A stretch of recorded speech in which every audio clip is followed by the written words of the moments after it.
ঘুম থেকে উঠেছে, তাও ওনার ঘুম ছাড়ছে না, চোখ বুজে বসে আছে। নাও একটু জল খেয়ে নে। এই না বাবু না, ধর। ও বাবা, দেখো দেখো, চোখ খুলছে না আমার নন্টিটা।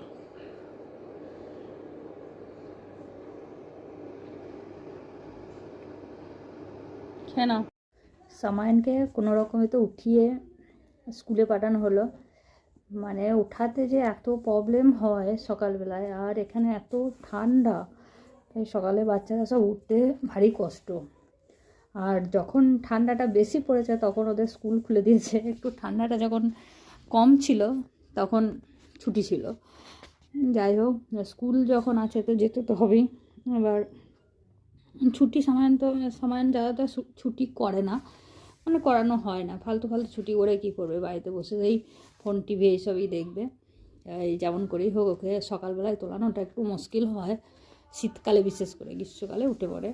তারপরে ওকে পাঠিয়ে টাঠিয়ে তো মাছ ভাজাটা করে নিয়েছিলাম।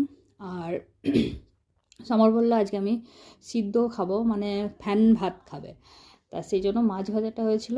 আর ও ফ্যান ভাত মানে পেঁপে ভাতে, আলু ভাতে, সিম সিদ্ধ সব একসাথে দিয়ে ও সিদ্ধ ভাত খাবে, তাই ওটা করে দিয়েছিলো। এবার ও সিদ্ধ ভাত খাবে, সেই জন্য আমাদেরও সিদ্ধই ভাত। তাই ওর আলাদা রকম ভাতে খেয়ে চলে গেছে, শুধু মাছ ভাজাটা আছে কমন।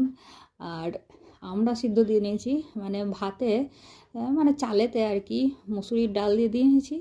আর আলু আর টমেটো সিদ্ধ আমাদের। ওই সামান্য পেঁপে বা সিদ্ধ এসবগুলো খেতে চায় না খুব একটা, সিদ্ধ সিদ্ধ হলে। সবজি হলে তবেও খায়, কিন্তু সিদ্ধটা ঠিক খায় না। তাই সেই জন্য মানে আলু আর টমেটো সিদ্ধটাই দিয়ে দেবো।